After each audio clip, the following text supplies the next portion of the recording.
Bismillahirrahmanirrahim. Assalamualaikum warahmatullahi wabarakatuh.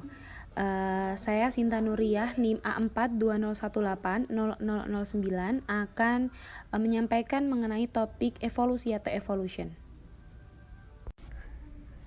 Nah, topik pertama kita akan membahas mengapa kita sebagai seorang muslim itu tetap perlu belajar evolusi.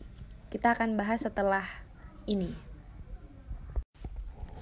Sebenarnya apa pentingnya seorang muslim itu belajar evolusi ini? Poin pertama, kita harus mengingat lagi seorang muslim memiliki kewajiban untuk menuntut ilmu sesuai dengan hadis thalabul ilmi fardhah ala kulli muslim, bahwa menuntut ilmu itu hukumnya wajib bagi seorang muslim. Dan Allah Subhanahu wa taala juga telah menyampaikan dalam firman-Nya Quran surat Al-Mujadalah ayat 11 bahwa bagi orang-orang yang berilmu nanti akan diangkat derajatnya oleh Allah Subhanahu wa taala. Jadi, kenapa penting? Pertama, kita berkewajiban untuk menuntut ilmu. Lalu yang kedua, dengan belajar evolusi itu kita bisa mencari tahu atau memiliki keyakinan yang lebih tentang keberadaan Tuhan, dari tanda-tanda alam. Oh, terbentuknya laut, pasti karena adanya Tuhan, kayak gitu. Terus juga dengan adanya teori evolusi itu juga menjelaskan tentang keberadaan alam raya, agama, manusia, tumbuhan hingga bakteri. Jadi apa saja bisa dijelaskan dengan teori ini. Pun kita sering mendengar dengan adanya ledakan dahsyat atau dentuman besar berupa Big Bang yang menyatakan bahwa katanya alam semesta ini diawali dari sebuah dentuman besar atau Big Bang tadi yang akhirnya menjadi adanya planet, benda-benda alam dan lain sebagainya. Jadi ilmu-ilmu seperti ini tuh membuat kita semakin yakin tentang adanya keberadaan Tuhan, menambah wawasan kita juga. Terus meskipun terlepas dari benar atau salahnya, kita tetap harus belajar supaya mengetahui kebenarannya. Topik berikutnya yaitu adalah evolution as theory and fact. Bahwa evolusi itu adalah teori dan juga fakta. Meskipun fakta dan teori itu dua hal yang berbeda, ibaratnya minyak dan juga air ya. Jadi secara hierarki nggak ada hubungannya gitu. Tapi kenapa kok evolusi itu dianggap sebagai fakta dan juga teori, atau keduanya tidak bisa saling terlepas gitu. Secara gamblang, secara mudahnya untuk menangkap, evolusi itu kan sebuah proses yang nantinya akan menemukan sebuah fakta. Dalam mencapai sebuah fakta atau mencapai goalsnya tadi, itu kan ada prosesnya. Proses itu harus diiringi dengan teori. Maksudnya dalam menempuh sebuah fakta itu harus melewati teori-teori terlebih dahulu gitu. Nah, jadi dulu itu ada para pengikut Darwinis atau yang mempercayai teori-teori Darwin, yang Darwin sendiri itu juga menyampaikan bahwa sebuah teori ini diartikan sebagai penjelasan ilmiah yang dibuktikan kebenarannya tentang beberapa aspek alam semesta. Jadi memang evolusi itu dianggap sebagai fakta dan teori menurut Darwinis. Nah, evolusi juga merupakan fakta karena memang sejumlah besar tak terbantahkan bukti terjadinya. Jadi memang beberapa proses evolusi itu sudah benar-benar ada buktinya, jadi sudah tidak bisa dibantahkan gitu. Untuk memperdalam yang namanya tadi, topik yang kedua tadi yaitu evolution as theory and fact itu, saya ceritakan sedikit dari beberapa sumber yang sudah saya baca. Kenapa kok topik ini bisa muncul? Kalau misalkan evolusi itu bukan hanya fakta tapi juga teori, evolusi itu bukan hanya teori tapi juga fakta gitu. Karena dulu itu ada para Darwinis atau yang saya sampaikan di awal tadi, orang-orang yang mempercayai teori Darwin ini, dia menyampaikan bahwa evolusi itu merupakan sebuah teori dan juga fakta. Karena para Darwinis ini mengartikan kata teori itu berbeda dari orang-orang yang mungkin mengartikan teori itu sebagai sesuatu yang belum diuji, sesuatu dugaan, suatu spekulasi. Tapi ternyata para Darwinis ini justru mengartikan teori ini hard, sangat keras gitu. Jadi maksud dari teori itu, menurut orang-orang Darwinis ini, teori ini merupakan sumur penjelasan yang teruji menyatukan berbagai pengamatan. Jadi teori teori menurut para Darwinis ini bukan sesuatu yang masih berupa dugaan atau spekulasi, tapi memang itu merupakan sumur penjelasan yang teruji, yang menyatukan berbagai pengamatan. Nah, terus ada perdebatan ini, evolusi itu teori apa sama fakta gitu kan. Nah, itu lawan dari para Darwinis itu adalah skeptis Darwinis. Skeptis itu orang-orang yang tidak begitu mempercayai teori dari Darwinis, yang menyatakan bahwa evolusi itu hanya teori, bukan fakta.